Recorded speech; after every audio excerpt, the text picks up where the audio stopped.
I have this lovely notebook that my daughter gave me, but the cover is kind of really intense purple. That's not my favorite. So I decided to pimp it up a bit. So I've got some acrylic paints, just cheap, ordinary ones. I've got a stippling brush and I've got a little lid. It's from a pot of some sort for mixing. And I've got a stencil that I made out of an Amazon packaging. But then you could use any stencil that you have got. First, secure your stencil to the cover so that it doesn't move.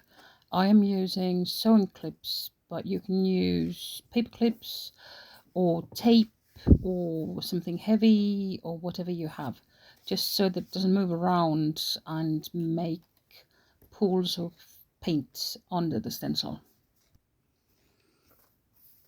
So now we have the stencil secured, we can proceed with the painting part. I love this stencil. I just freehand draw it onto an Amazon bag.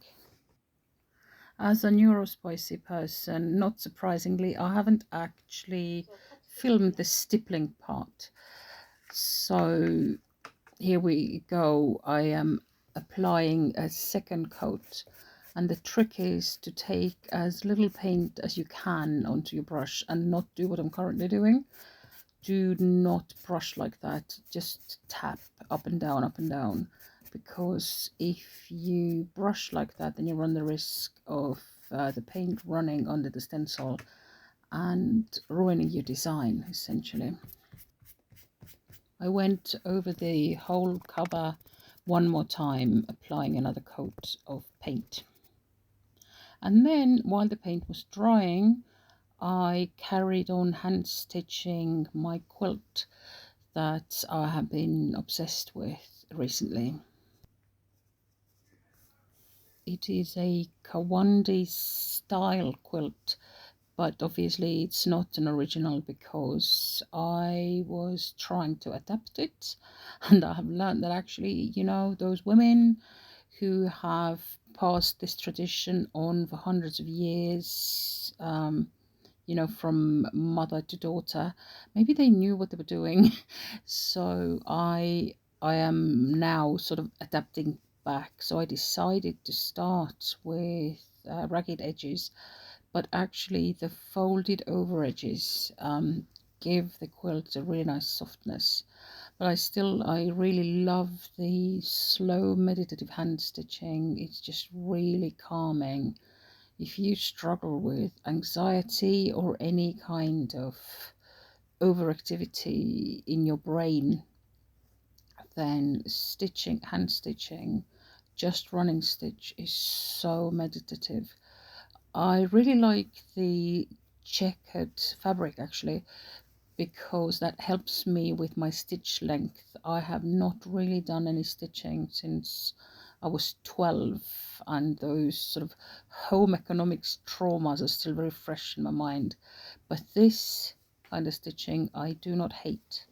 So if you also you think you don't like stitching, try it. It is so calming.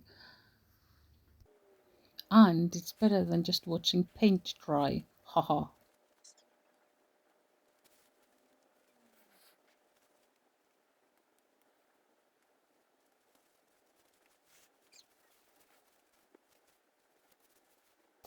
Well, they do say that inspiration exists, but it has to find you working. So while I was stitching my scrappy quilt, I then suddenly thought it would be really fun to make some shapes or ornaments out of this scrappy fabric.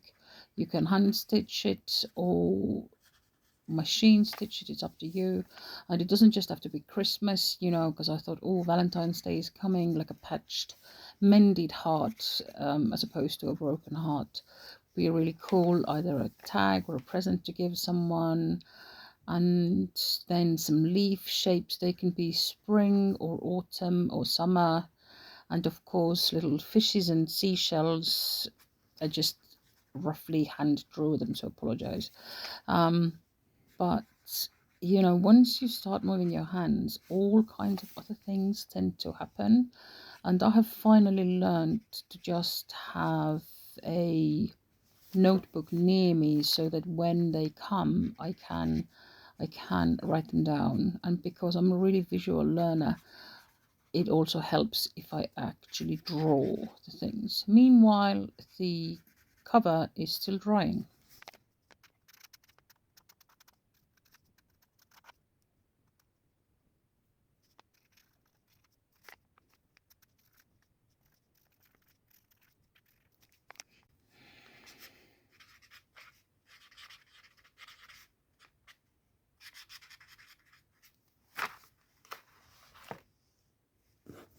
All right, let's have a look at the cover. And as predicted, I have made some leakages underneath. So it's a little bit messy. Some bristles had come off the brush that I hadn't noticed. So they are now stuck to the paint, but overall it's not that much of a tragedy. Trying to rub it off with a damp cloth, but I'm really just making it worse at this point.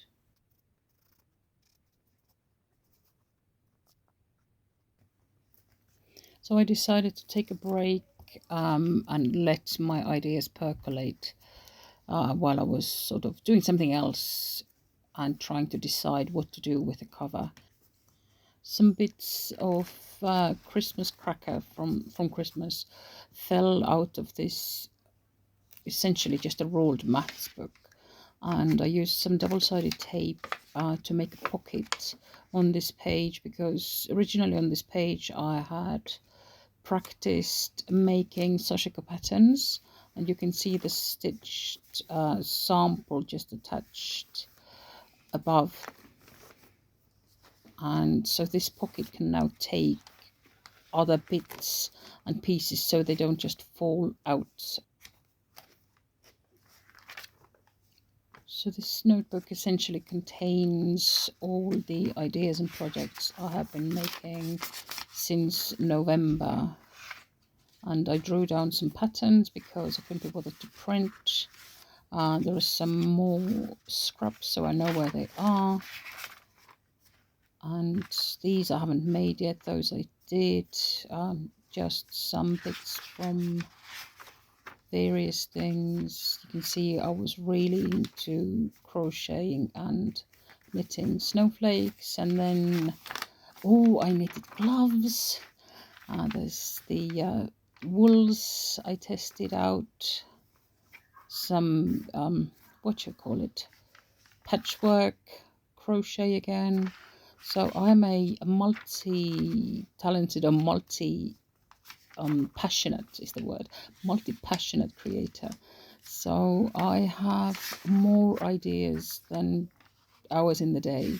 So I have finally found a way of at least recording them so that they don't just bubble in my head. So this is the back cover now, and I'm giving that a second coat as well so that they are similar.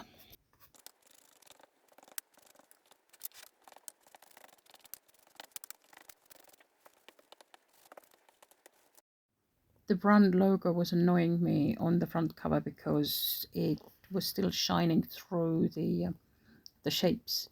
So I just did some stippling on the front cover, and so it looks a bit frosted now.